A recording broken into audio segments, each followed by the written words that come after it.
Đấy, anh phải nó nói gì đi chứ.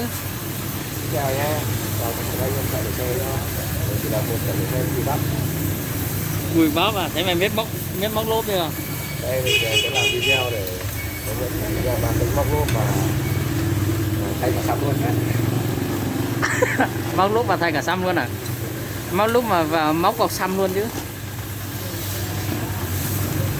Đây thì cũng là Quả này không ăn thua à. ở đây có một rồi. Do thời tiết kìa mẹ, đổ vào thời tiết đấy.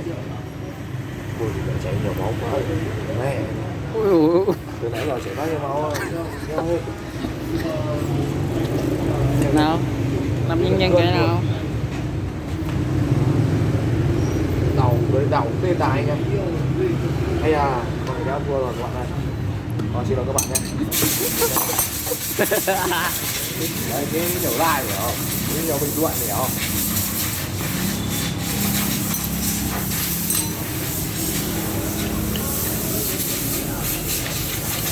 Không được à anh? Móc bên này cũng được, cho này, móc vào giờ có được thôi. Đó. Chúng ta cứ nhặt một cái chân van như này, chúng ta móc này. Tôi đảm bảo luôn. Có một cái xăm mới nha. Xong lại đi cái xăm. Anh nhặt.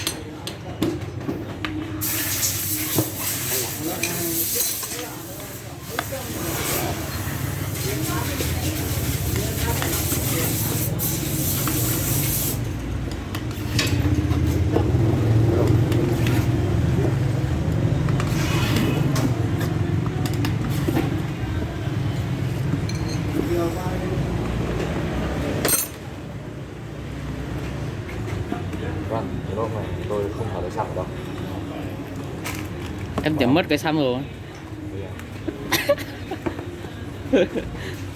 Tìm được cái xăm không? Đây lấy xăm. Được thấy xăm à?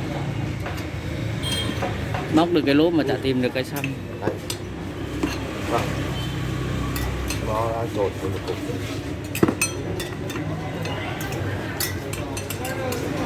Đây của ai như thế gì?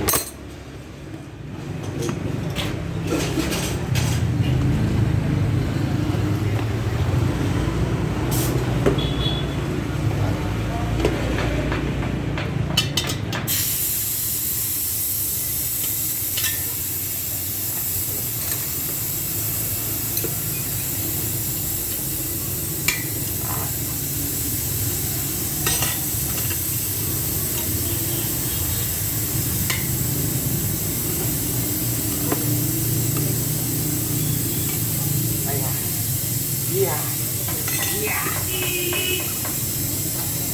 Yeah. Thôi xong.